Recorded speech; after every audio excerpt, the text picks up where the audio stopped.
Hey everyone, Scrapper Brad here.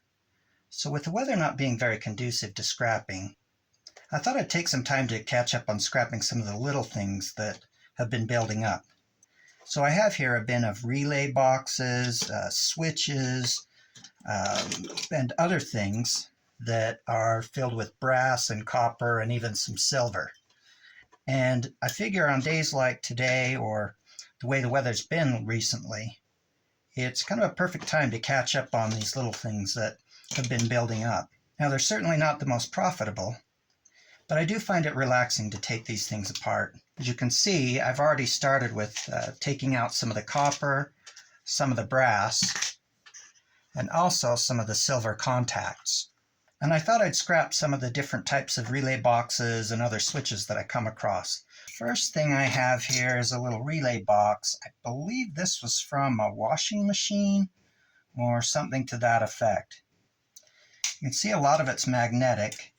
Even the prongs here, which on most things are oftentimes brass, these are magnetic. But the reason I like to open these up is because they tend to have some copper, and especially they have some silver contacts inside. So what I typically do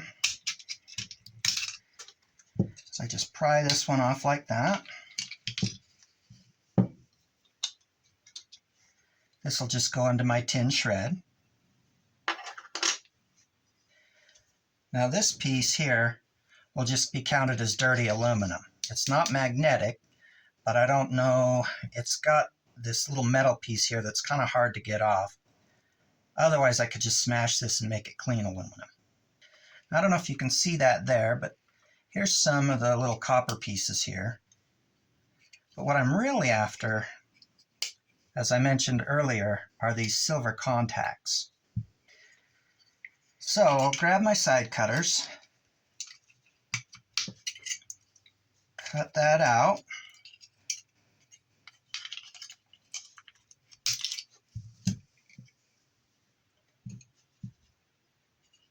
And there's another silver contact on the bottom here.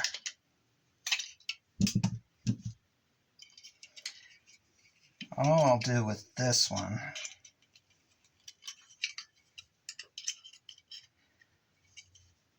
is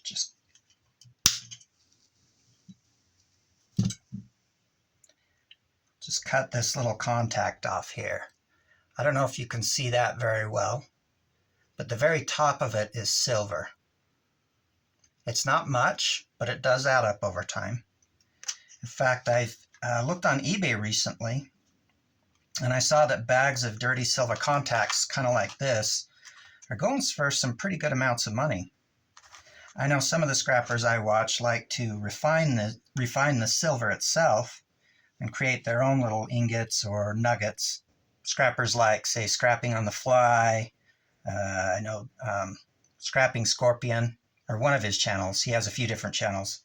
He and I believe it's Jericho and Hercules do some micro scrapping where they separate the precious metals. And there's plenty of others that you can watch as well. Now here's some other type of common relay boxes that you'll come across.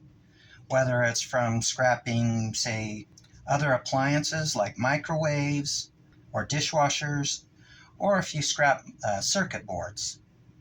For instance, this is a little relay box that came off one of the circuit boards that I recently scrapped.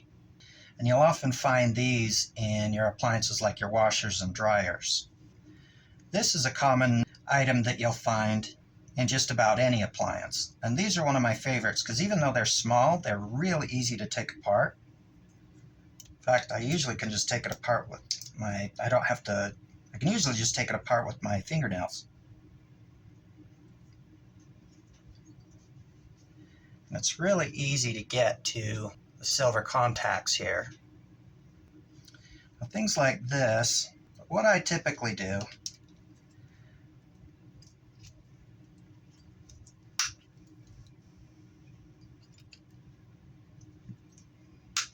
is I just cut off the little brass ends here.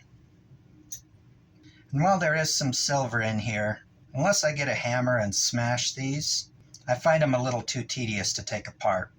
So if you have any suggestions on good ways to pop this aluminum cap off, go ahead and let me know. Otherwise, I'll just throw this in with my dirty aluminum.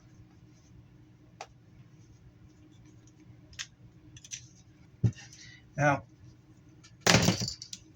crushing things like that, of course, you do want to wear safety glasses. But in these relay boxes, you'll often find these little spools of copper. I know that some people will actually take the copper off of this. I don't personally, because I find that the copper gets caught up on the edges after I break them off. So I actually just throw these in with my electric motors. Now on this side, on these little prongs here, on the inside is where you're going to find the silver contacts. I'll just continue to pull that off.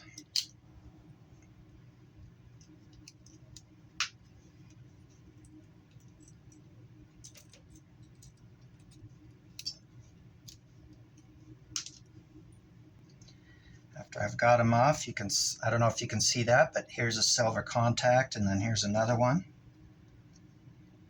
And I'll just cut it smaller there.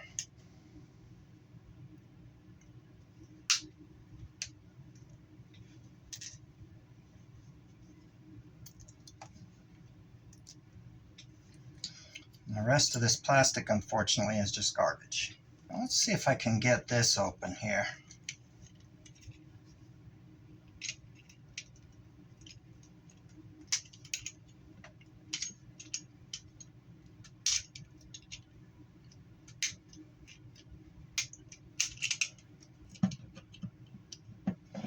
Some of these are really stubborn about coming open. So I find a flathead screwdriver works really well to pry them off.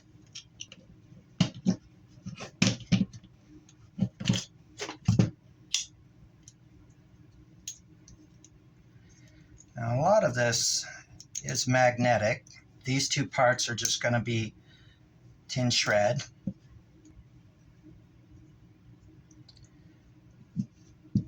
Here we have the brass.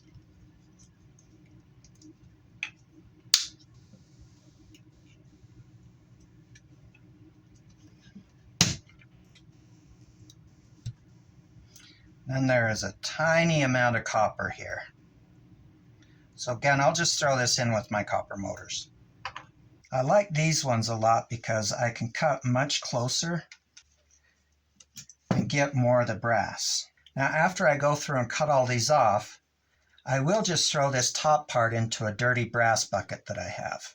Dirty brass is going for about 1/3 of the price, if that, of clean brass, but it still adds up.